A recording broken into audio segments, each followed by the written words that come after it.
नमस्कार दर्शकों, बात आज के चैनल के कार्यक्रम खबरदार खबरों में आपका स्वागत है। आपको बता दें कि इस कार्यक्रम में हम आपको देश दुनिया की दमदार खबरें संक्षिप्त में बताएंगे। तो लीजिए आज की खबरदार खबरें।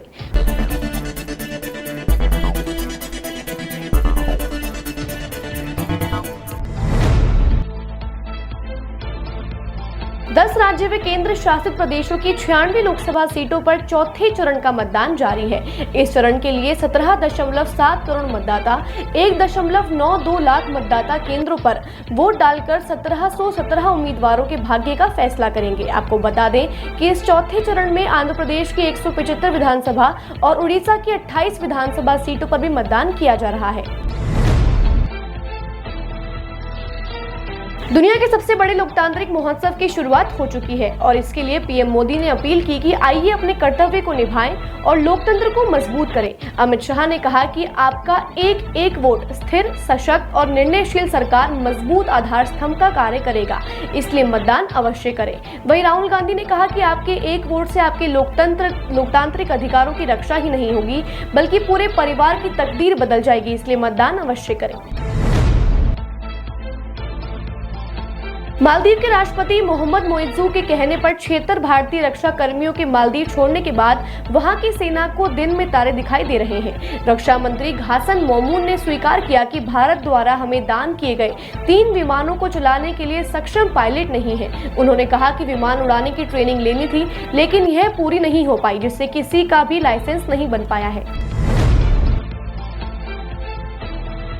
वाराणसी से अपना नामांकन दाखिल करने से पहले एक साक्षात्कार में पीएम मोदी ने कहा कि विपक्ष अपना पीएम उम्मीदवार तय नहीं कर पा रहा है। कांग्रेस पूरी तरह से दिशाहीन है, वो एजेंडा तय नहीं कर पा रहे हैं। उन्होंने कहा कि विपक्ष केवल मोदी विरोध और मोदी को गाली देकर ही चुनाव जीतना चाहते हैं। मोदी ने कहा कि देश का युवा मतदाता हमेशा सोचता है कि विविधताओं वाला इतना बड़ा देश को एक अच्छा नेता संभाल पाएगा और विपक्ष के पास तो अभी तक कोई नाम नहीं है। वो तो हर साल एक नया पीएम बनाने की बात करते हैं। कर्नाटक के चर्चित सेक्स स्कैंडल केस की एक और पीड़िता ने खुद आकर गंभीर आरोप लगाए हैं। पीड़िता ने जेडीएस से सस्पेंड नेता प्रज्वल रेवन्ना और उनके पिता एचडी रेवन्ना पर आरोप लगाए हैं। उनका कहना है कि 5 साल पहले उनके बेंगलोर स्थित आवास पर उनकी मां व उनके साथ यौन शोषण किया गया था और उन्हें धमकी दी गई थी कि किसी को कहा तो जान से मार देंगे। पीड़िता ने एसआईटी को बयान दर्ज करवाए हैं। यूपी के नोएडा स्थित सेक्टर 137 में पारस तियारा सोसाइटी के टावर 5 में 3 लोग सवार थे और नीचे ग्राउंड फ्लोर का बटन दबाकर नीचे आ रहे थे। तभी लिफ्ट का ब्रेक फेल हो गया और वहां वह बड़ी तेजी से ऊपर की ओर 25वीं मंजिल पर जा पहुंची। इस कारण भवन की छत भी क्षतिग्रस्त हो गई। लिफ्ट में सवार 3 लोग गंभीर रूप से घायल हो गए। पुलिस घटना की जानकारी लेकर जांच में जुटी है। पश्चिम बंगाल के पूर्वी बर्दवान जिले के केतु ग्राम में टीएमसी के एक छोटे नेता मिंटू शेख की हत्या कर दी गई। यह हमला उस वक्त किया गया जब मिंटू शेख चुनाव कार्य पूरा कर घर लौट रहे थे। तब उस पर बम फेंक दिया गया जिससे उसकी मौत हो गई। टीएमसी समर्थक ने इसे सीपीएम के बदमाशों का काम बताया है। वहीं पुलिस इसे आपसी रंजिश का मामला बता रही है।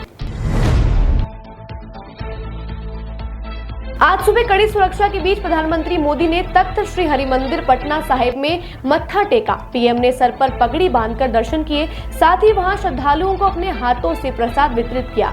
इससे पहले कल बिहार में मोदी ने रोड शो किया था। वहीं पीएम मोदी आज शाम काशी में रोड शो करेंगे और ये रोड शो का रास्ता वही है जो 1200 साल पहले आदि शंकराचार्य ने जहाँ सनातन धर्म के लिए एक रैली निकाली थी।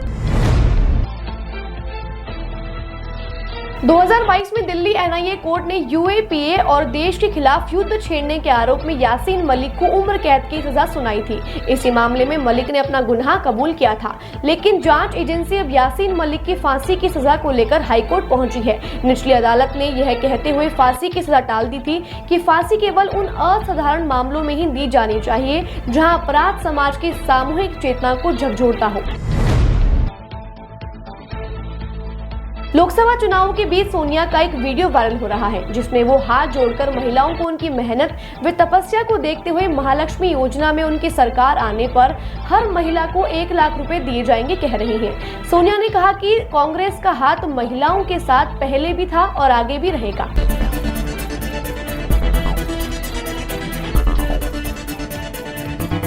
खबरदार खबरों में आज के लिए बस इतना ही। कल फिर नई खबरों के साथ हम होंगे आपसे रूबरू। नमस्कार।